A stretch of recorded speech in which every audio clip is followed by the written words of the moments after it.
Hello and नमस्कार everyone, I am doctor Megha और आज इस वीडियो में मैं आपके पास लाई हूँ सोरासिस पेशेंट की फ़ोटोज़ या सोरासिस पेशेंट के बारे में कुछ बताने। जितने भी सोरासिस ग्रस्त पेशेंट हैं उनको क्या क्या तकलीफ़ें आती हैं दवाई लेने में भी या ट्रीटमेंट के दौरान, या कैसे कैसे वो रिकवर करते हैं और पीछे जो ट्रीटमेंट होते हैं उनका क्या साइड इफ़ेक्ट होता है। जैसे स्टीरॉइड्स हैं, बहुत सारे कॉम्प्लेक्स ट्रीटमेंट लेके जब वो आए होते हैं और वो ऐसा ट्रीटमेंट ले रहे होते हैं जब सोरासिस उनका जड़ से ख़त्म हम करते हैं तो उनको क्या क्या दिक्कतें फेस करनी पड़ती हैं, हम उसके बारे में थोड़ा सा डिस्कस करेंगे। लेकिन डिस्कस करने से पहले मैं अपने पेशेंट के बारे में कुछ बताती हूँ आपको। मैं फ़ोटो शेयर करूँगी, पहले की फ़ोटोज़ पेशेंट की सोरासिस की और बाद की फ़ोटोज़। ये जो फ़ोटोज़ हैं ये 1.5-2 महीने के बाद की फ़ोटोज़ हैं, मेरा ट्रीटमेंट शुरू करने के बाद। जब वो मेरे पास आए थे तब उनका सोरासिस हेड टू टो था, कवर्ड थी पूरी बॉडी और पैरों में सूजन थी, पहले से ही थोड़ी बहुत सूजन थी और उनका जो पिछला ट्रीटमेंट चल रहा था वो स्टीरॉयडल चल रहा था।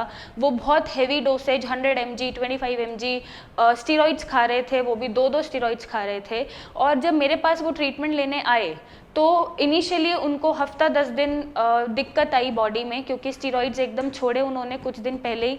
और जब मेरा ट्रीटमेंट लिया, क्योंकि हमारे ट्रीटमेंट में हम बीमारी को जड़ से बाहर निकाल के ठीक करते हैं, तो उनको डबल सोरासिस बढ़ गया, एग्रावेशंस हो गए। तो शुरू के 10-15 दिन उनको तकलीफ ज़्यादा हुई क्योंकि एग्रावेशन हो गई थी, सोरासिस ऑलमोस्ट डबल हो चुका था और मेरे लिए थोड़ा डिफ़िकल्ट टास्क था उसको कंट्रोल करना बिना किसी स्टीरॉइड के, जो स्टीरॉइड्स उनके पीछे चल रहे थे। हमने पेशेंस रखा, उन्होंने हिम्मत दिखाई और उन्होंने मुझ पे भरोसा दिखाया, ट्रस्ट दिखाया। और धीरे धीरे जब वो मेडिसिन खाते गए, जब मेडिसिन खाते खाते उन्हें 30-40 दिन हो गए तो उनका सोरासिस एकदम ठीक हो गया। मैं उनको थैंक यू भी बोलना चाहती हूँ कि उन्होंने मुझ पे ट्रस्ट दिखाया और मेरी बात सुनी, फॉलो करा और मेरे से ही ठीक होना चाहा, तो वो ठीक भी हुए। तो 30 से 40 दिन के बीच में उनका सोरासिस एकदम ठीक हो गया।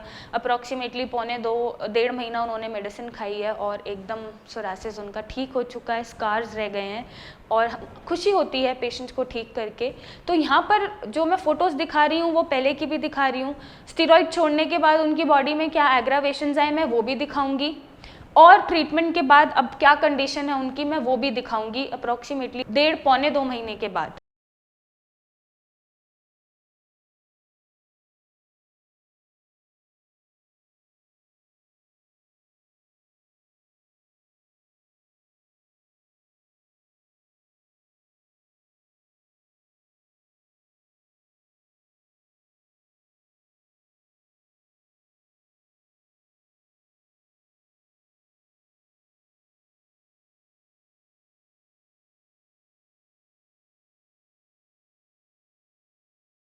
मैं आपको ये बताना चाहती हूँ इस पेशेंट के ज़रिए या इन फ़ोटोज़ के ज़रिए कि अगर आप पीछे स्टीरॉयडल ट्रीटमेंट लेते हैं, फ़र्क नहीं पड़ता कितना पुराना स्टीरॉयडल ट्रीटमेंट लिया है, कितने साल पहले ट्रीटमेंट लिया है, अगर वो स्टीरॉइड्स आपके जीवन में एक भी बार चला है सोरासिस के ट्रीटमेंट में, उसको छोड़ते ही एग्रावेशंस आते हैं। और एग्रावेशंस जब आते हैं तो आपको घबराने की ज़रूरत नहीं होती, क्योंकि बीमारी सारी बॉडी पे बाहर निकल के धीरे धीरे ठीक होनी खुद ही मेरी दवाइयों से शुरू हो जाती है। अब इन पेशेंट्स के साथ हमने कैसे मैनेज करा, जो सूजन आई इनको पैरों में, जो दर्द हुआ, इनसे चला भी नहीं जा रहा था, इनका पेट भी डिस्टर्ब था, इन्हें कोलाइटिस भी बना हुआ था, कॉन्स्टिपेशन भी था, तो मैंने कॉन्स्टिपेशन और कोलाइटिस पहले ठीक करा। इनके पैरों की सूजन पे मैंने काम करा, पैरों की सूजन और जो इनसे चला नहीं जा रहा था वो सारी चीज़ें मैंने इनको सॉर्ट करके दी। जब कोलाइटिस कॉन्स्टिपेशन ठीक हुआ, सूजन कम हुई, पैरों में आराम आया, जो चल नहीं पा रहे थे, उठ नहीं पा रहे थे सूजन की वजह से, वो थोड़ी इम्प्रूव हुई और धीरे धीरे मेरी ही मेडिसिन से वो 1.5-2 महीने में टोटली रिकवर कर गए हैं। लेकिन यहाँ पर उन्होंने मेरी बात सुनी, मेरे अकॉर्डिंग मेडिसिन खाए, डाइट करे। उन्होंने एक भी बार नहीं बोला मैं ये चीज़ नहीं फॉलो करूँगी या मैं ये डाइट नहीं खा सकती या मैं ये चीज़ नहीं छोड़ सकती खाने में। आई नो किसी चीज़ पे टिके रहना, डाइट पे स्पेशली, और ऐसे फॉलो करना रेस्ट्रिक्टेड डाइट को थोड़ा मुश्किल होता है, डिफ़िकल्ट होता है, बट अगर आप उसे फॉलो कर रहे हैं तो वो आप ही के लिए अच्छा है। एक बार सोरासिस जब ठीक हो जाता है और आप मैनेज रखते हो अपना लाइफस्टाइल और डाइट, तो वो वापस नहीं आता है। लेकिन यहाँ पर मेरी यही गुजारिश है आपसे कि आप स्टीरॉइड्स ना लीजिए अगर आपको सोरासिस है, क्योंकि स्टेरॉइड्स छोड़ने के बाद जो पेशेंट को दिक्कत आती है वो हैंडल करनी थोड़ी दिक्कत हो जाती है, वो झेलने में थोड़ी प्रॉब्लम ज़्यादा करती है और वो एकदम बीमारी जो है डबल हो जाती है स्टेरॉइड्स छोड़ते ही। और मुझे पेशेंट ने ये भी बताया, जहाँ से वो स्टेरॉइडल ट्रीटमेंट लेते थे वो हर 2 महीने 3 महीने में उनका LFT KFT करते थे, ये देखने के लिए कि स्टेरॉइड से लिवर या किडनी पे असर तो नहीं आया है या लिवर या किडनी खराब तो नहीं हुआ है।